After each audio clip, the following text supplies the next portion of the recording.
internet feed, so Kate Moss's body was reduced to a series of large grey cubes, and that was, in a way, more erotic and tantalising. It's directed by Sofia Coppola, isn't it? But directed with a very, very small D. Why? What does she do? Is it not a directorial tour de force? There's a box, there's a pole, there's a couple of setups. Ooh, sexy. There's a moss. There's a moss. Well, here's the song it goes with. White Stripes, I Don't Know What to Do With Myself. You're listening to Adam and Joe. We're filling in for Ricky and Stephen here on XFM, London's 104.9.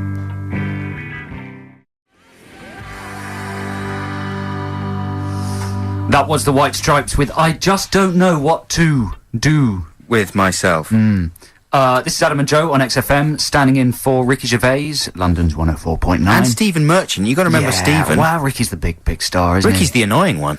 Stephen's the genius. Hey, man. Hey.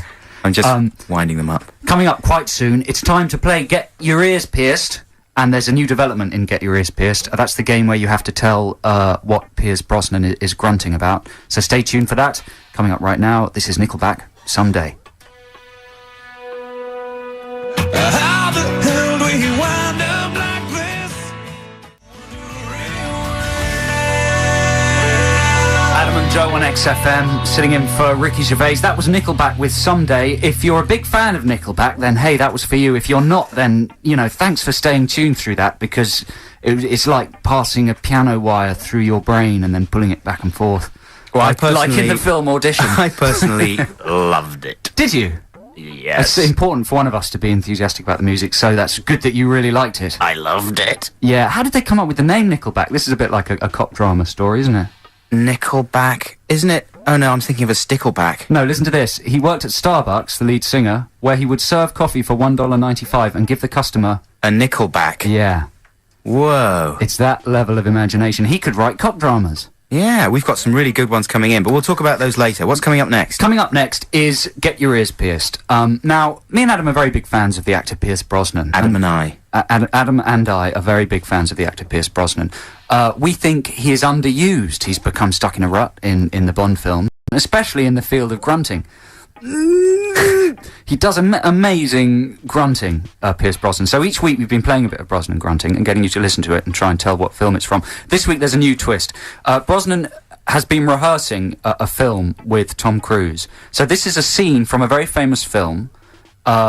Tom Cruise is going to speak some lines, and then Brosnan is going to be in the scene as well. He's not right. So he's the other person in the scene. He's the other. It's quite hard to explain, this competition, isn't it? No, I've got it. You're going to hear a scene from a famous film. One of the lines is going to be read by Pierce Brosnan.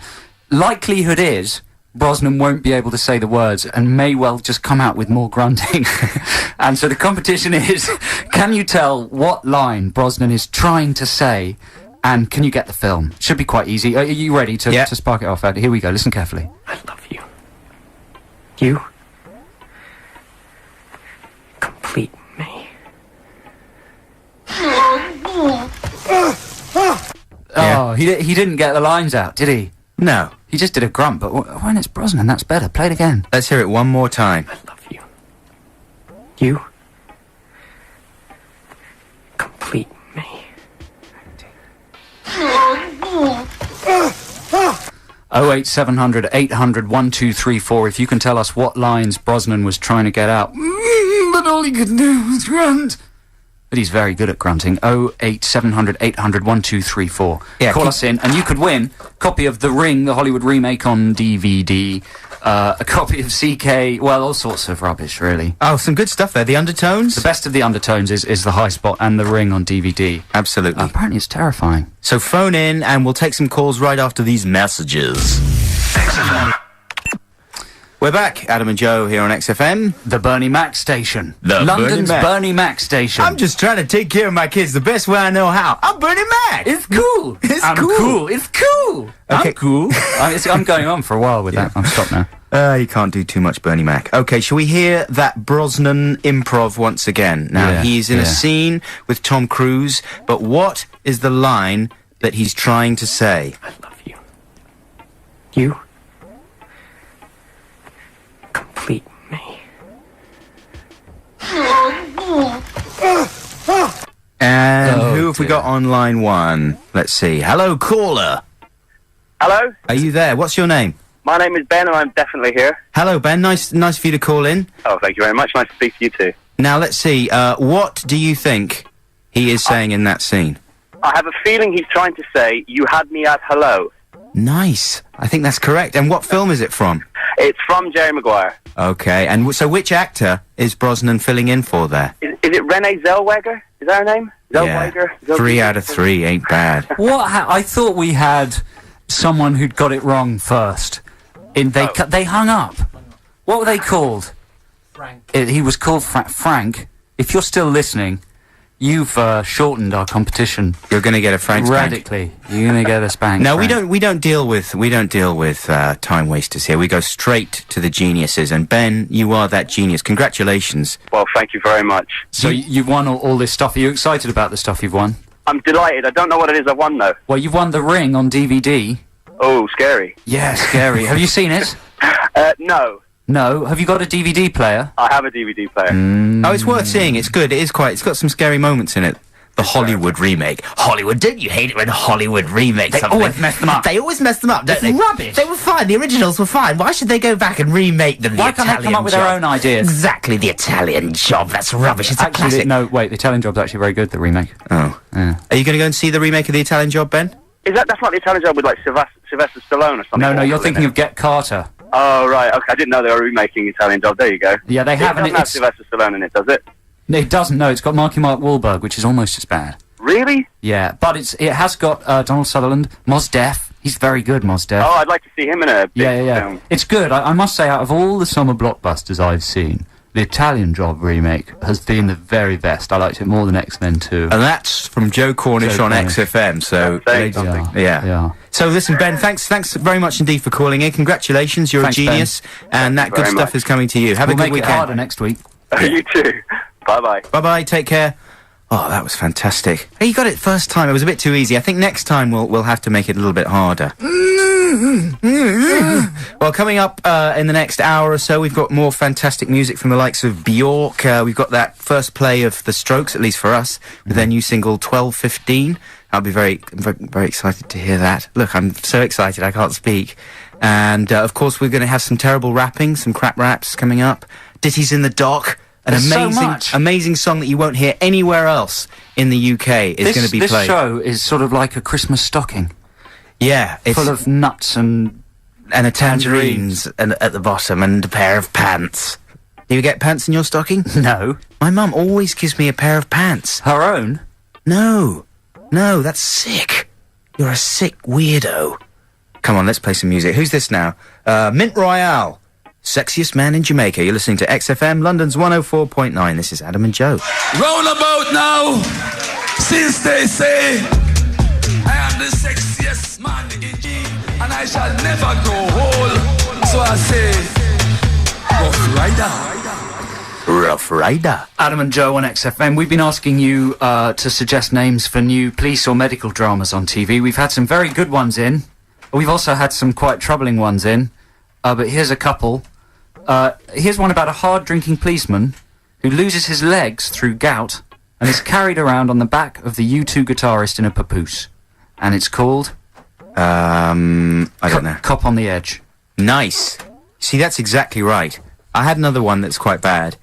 This is about a policewoman from Cirencester, and it's called Siren Sister.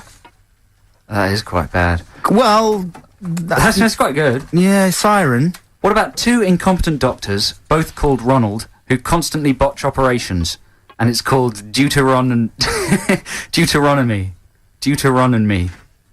I think we just printed out the wrong ones. But can I say, Simon in Croydon, you're amazing. You're churning these things out. Simon in Croydon sent about Deuteronomy, and apparently he's drinking Red Bull.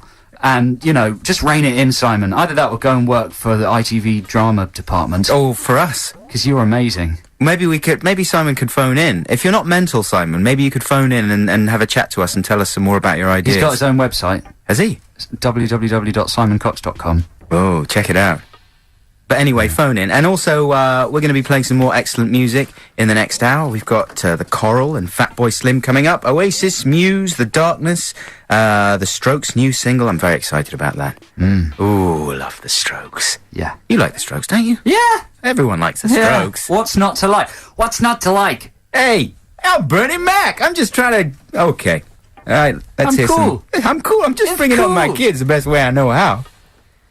Anyway, you're listening to Adam and Joe. It's XFM 104.9. XFM. Well, that's Fatboy Slim. And right here, right now, on XFM 104.9, this is Adam and Joe. We're filling in for Ricky and Stephen. Like many of you, we've been watching Lord of the Rings The Two Towers, because it's had a major launch on DVD and VHS this week, or last week, or recently anyway. Yeah. And I think a lot of people have probably gone out and bought it and reappraised it, you know, watching it for the second time, checking out all the extras on the disc, and I certainly have. I settled down to watch it. Did you watch it on your big projection screen? I projected it. I've got I've got not that. It's just a big bit of chipboard. Yeah. Hanging from my ceiling. Yeah, I've got and then 3 a little bits of projector. polyboard stuck together. Really? Yeah. I'd go for chipboard, mate. Mine doesn't have seams. Anyway, I must confess that I got really, really profoundly bored Lord of the Rings. of the rings, of the gnomes. What's and- wrong with that? The gnomes really don't feature that heavily, do they? It's just not a very satisfying film, is it? Oh, The second shut one. your mouth. I really don't think it is. I tell you who I don't like: Merry and Pippin. They seem to me like Ant and Dec in silly wigs with a bit of lipstick on their cheeks. And when they're being carried through the forest by the big tree that looks like something out of Neverending Story 3, I just think to myself, well, hang on a second. Why? I'm prepared to take this stuff seriously. Nothing you've said so far has put me off. Ant and Dec on a big tree from Neverending Story. That sounds amazing. I just expect that big dog from Neverending Story with the big white ears to come flying through Lord of the Rings, going, "It's okay, Bastian. Soon the story will be finished, and the school bullies won't bully you anymore." I mean, think obviously that would be very good. Man, I really liked it. I Did you? absolutely loved it. I went to see it at the cinema and it was a smash. And then I saw it again on DVD and I was just digging it. And it's long as well. Was it 3 hours or something? It's very long. Yeah, so we had a little coffee break halfway through, you know, chatted, and then came back for the second half. I really liked it. I didn't think it flagged. The fights! The big fight! The fights. I just think I've seen too many fights now. But it was good though, man. He's a genius, Peter Jackson. I don't doubt that. I don't contest that.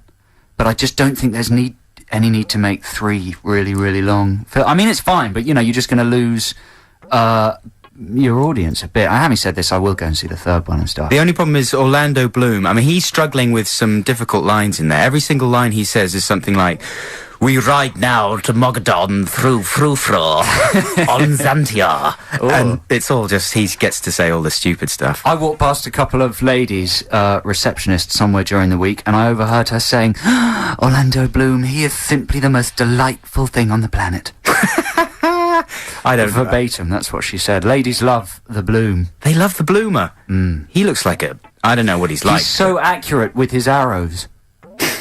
He's got bad hair in that film. He can get those arrows, though, from a major distance. Yeah. He can get those orcs in the eye from a major distance. And even when he's sliding down the stairs on his little you know surf what? shield. Criticism. Go on then. I don't think Helm's Deep is that well designed. Well, no, but it's got major flaw. It's actually depressing. Well, what with the little place where they put the bomb? Yeah. That's not what I meant. I just meant visually. I find it depressing. When I tell you, I know what It's you mean really slightly. depressing, when that they bit. go in and there's loads of people hanging around the steps, like selling Yeah, things. it's really bleak. It's just like some horrible riot at an awful concert. Yeah, selling like knockoff perfume. The and bit stuff. I like is when they're in that weird ruin and the sun's come out and there's a dragon.